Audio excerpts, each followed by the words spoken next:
They mocked him for being poor. They laughed at his shoes, his clothes, his life. But on prom night, the boy they despised became the one they would never forget. Welcome to African Tales by Ijele. Please like, share, and subscribe. The morning bell rang across Royal Crest High School, echoing down the long tiled hallways. Students poured in wearing sparkling shoes, bright perfumes, and expensive school bags.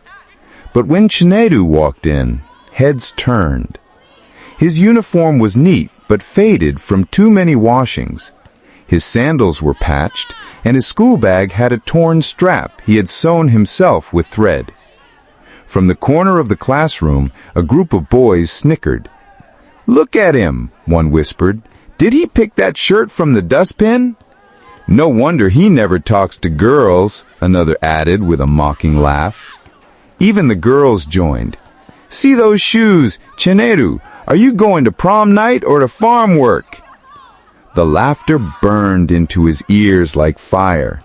Chinedu lowered his head, pretending not to hear. But deep inside, his heart bled. He was poor, yes. His widowed mother sold vegetables by the roadside, struggling just to keep him in school. But behind his quiet eyes was a strength no one could see. At night, while others watched movies or scrolled on their phones, Chinedu worked, helping his mother at the stall, carrying loads for traders, saving every small coin he could. And as prom night drew closer, while the entire school mocked him, Chinedu whispered to himself, "They will see me, but not like this. On that night, they will see another me." Chinedu's life outside school was nothing like what his classmates imagined.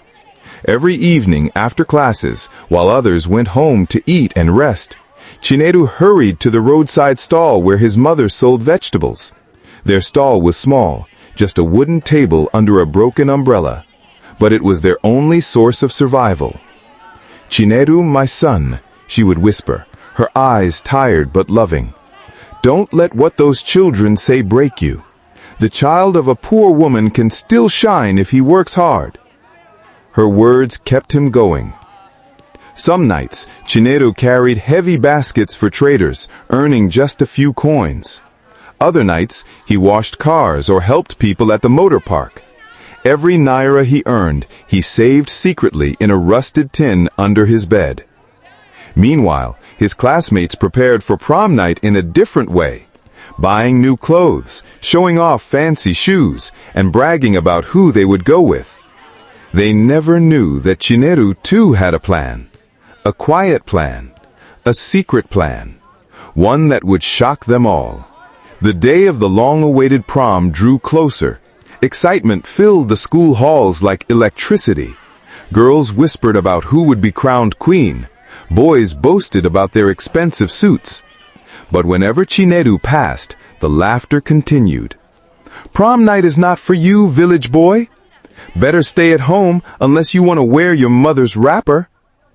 Each insult was a dagger to his heart, but Chinedu kept silent. Inside he told himself, "Talk now, laugh now. On that night your mouths will close." One evening, as the sun dipped below the horizon, Chinedu's mother noticed him sitting quietly by the stall, lost in thought. "My son, why do you look worried?" she asked. "Mama," he replied softly, one day they will see me differently. They will know that poverty is not the end of a man." Her mother touched his shoulder gently and smiled through her tired eyes. "Then go, my child. Prove them wrong. But remember, true pride is not in clothes or shoes. It is in the heart that refuses to give up." And with those words, Chinedu knew prom night would not just be another evening. It would be the night his story changed forever. Prom night arrived like a festival. The school hall was decorated with shimmering lights, balloons, and glittering fabrics. Music filled the air, and students streamed in, dressed like movie stars. Girls sparkled in long gowns, their hair styled to perfection. Boys adjusted their sleek suits, smelling of expensive colognes. Laughter and whispers danced through the crowd.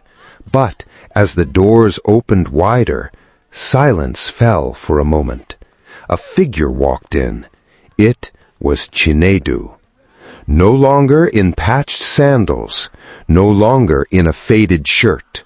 He wore a perfectly tailored black suit that hugged his frame, a crisp white shirt, and polished shoes that gleamed under the lights. His tie was neat, his hair brushed, and his confidence lit the hall brighter than the bulbs above. Whispers began. "Is that Chinedu? No, it can't be him. But look at him." The same mouths that had mocked him were now left wide open. As Chinedu stepped into the hall, heads turned and jaws dropped. The girls who once laughed at him now tugged at their friends, whispering his name with awe. The boys who had mocked his sandals now shifted uncomfortably in their designer shoes. Even the teachers looked at him with surprise. His presence commanded attention. He didn't need to brag. He didn't need to shout. The quiet dignity in his steps spoke louder than 1,000 words. One of the boys who always taunted him muttered under his breath, "This is not possible. How can a poor boy look like this?" But it was possible, because behind the suit was not just fabric, it was sacrifice, hard work, and the silent strength of a boy who had refused to bow to shame. When Chinedu smiled, it wasn't the smile of pride, it was the smile of victory. The DJ's voice echoed. "Ladies and gentlemen, let's welcome the dance floor." Couples began to dance. Lights spun across the hall, but all eyes still lingered on Chinedu. A girl who once mocked his patched bag shyly approached him. "Chinedu, would you dance with me?" she asked softly, her earlier laughter gone.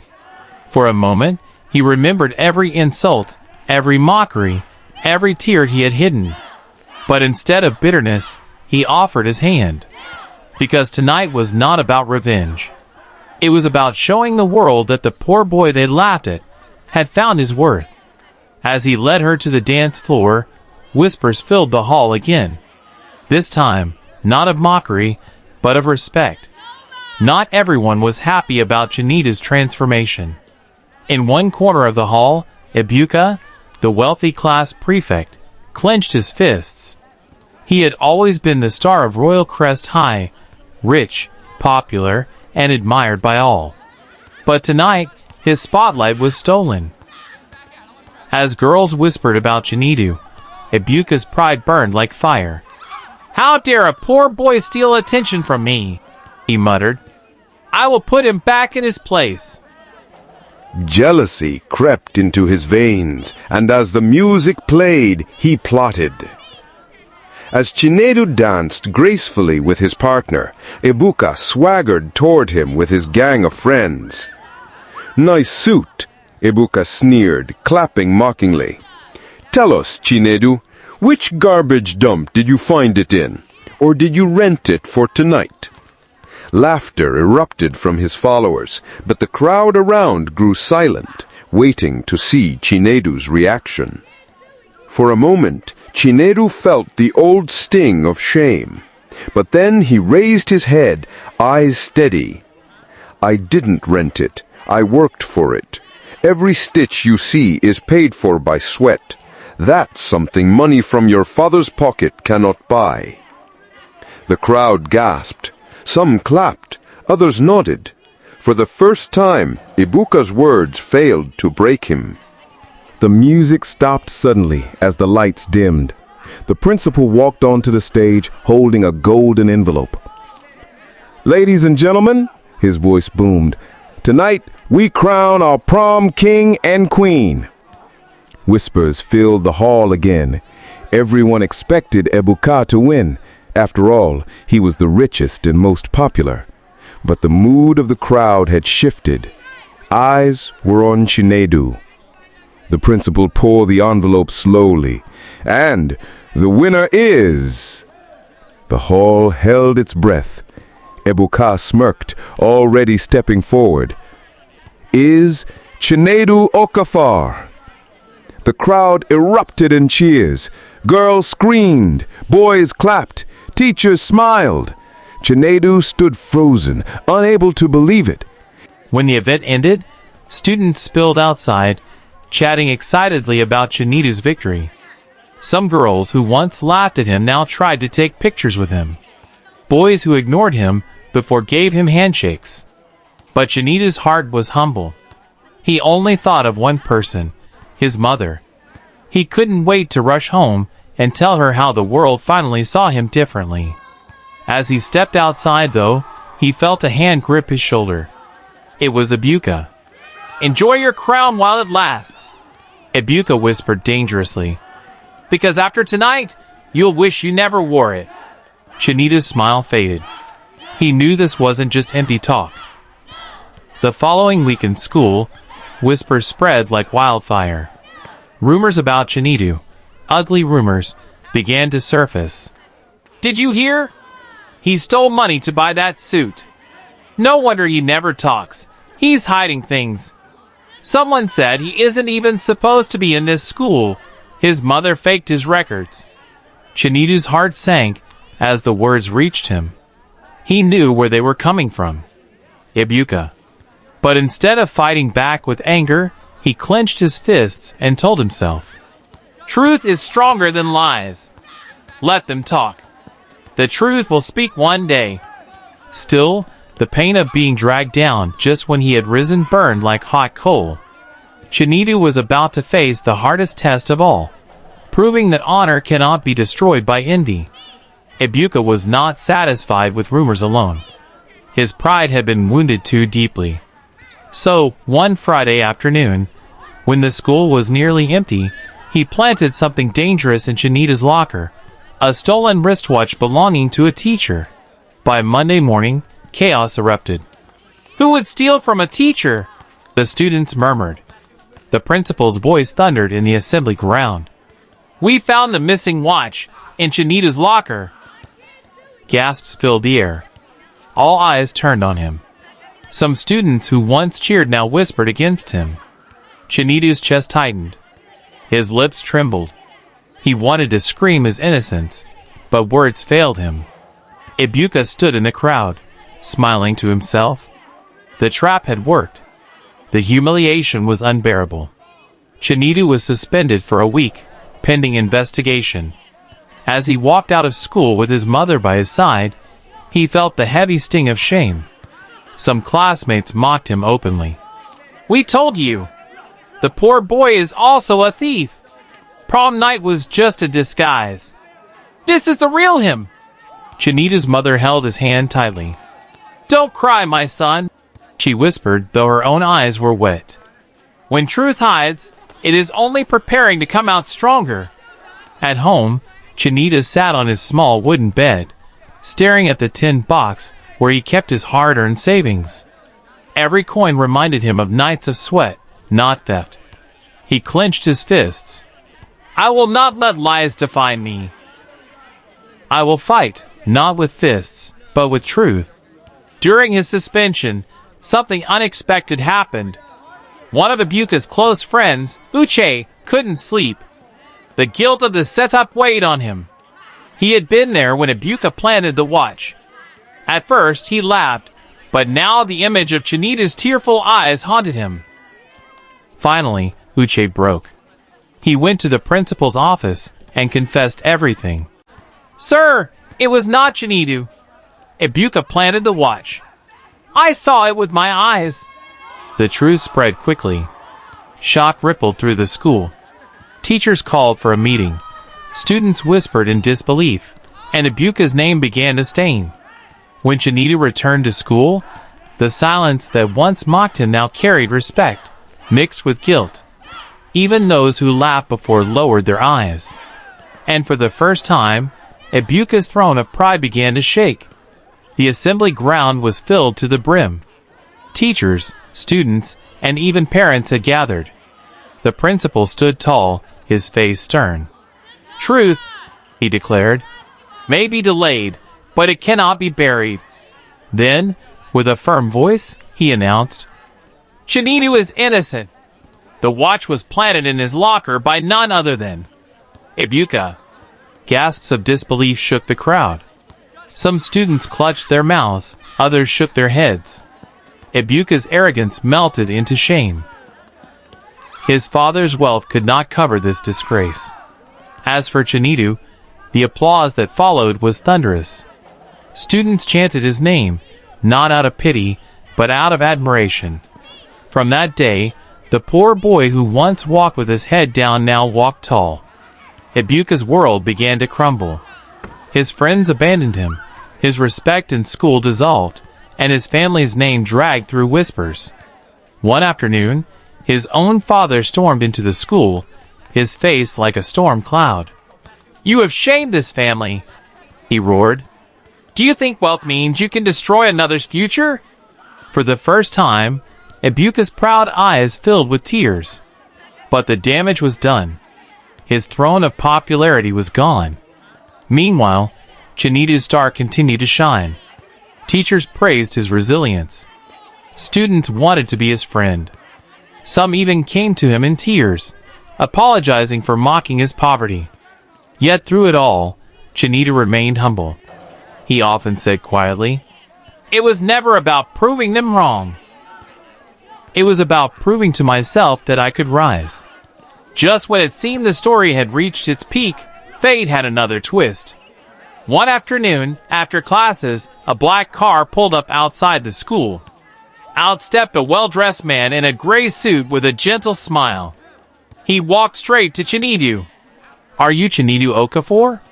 "Yes, sir," Chinedu replied cautiously. The man handed him a letter sealed with gold. "This is from a scholarship foundation.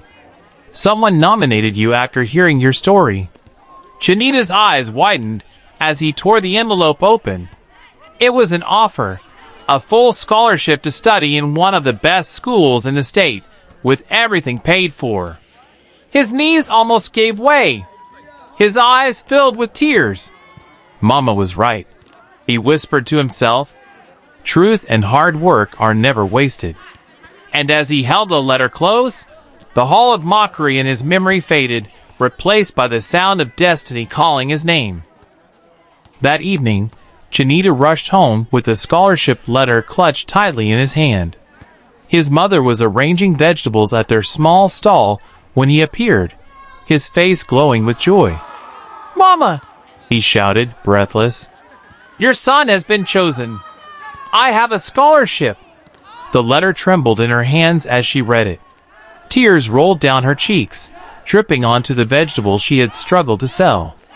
"My son," she whispered, "you are proof that poverty is not a curse, it is a test. And you have passed it." They embraced, both crying, tears of relief, of triumph, of gratitude. Meanwhile, Ibuka sat alone in his mansion-sized home. Surrounded by wealth, but empty inside, he replayed the night of prom over and over. His pride had cost him everything. For the first time, he realized that money could not buy respect, and envy only leads to shame. Chinedu's story spread beyond the school. He became a symbol of perseverance, not just to his classmates, but to the entire community. People pointed at him and told their children, "Work hard like Chinedu. Do not laugh at those who have little, for tomorrow may surprise you." True worth is not measured by wealth, clothes, or status, but by resilience, humility, and hard work. The stone that the builders reject today can become the cornerstone tomorrow. From mockery to glory, Chinedu's story reminds us that poverty is not the end, but only the beginning of a greater journey. When life tests you, rise. When the world mocks you, endure. Because in the end, truth and hard work will always shine brighter than envy. Thank you for watching African Tales by Ijele, where every story carries a lesson, every lesson carries wisdom, and every wisdom carries power. If this story touched your heart, don't forget to like, share, and subscribe so you never miss another powerful tale. Until next time, keep believing in yourself, for tomorrow may surprise you.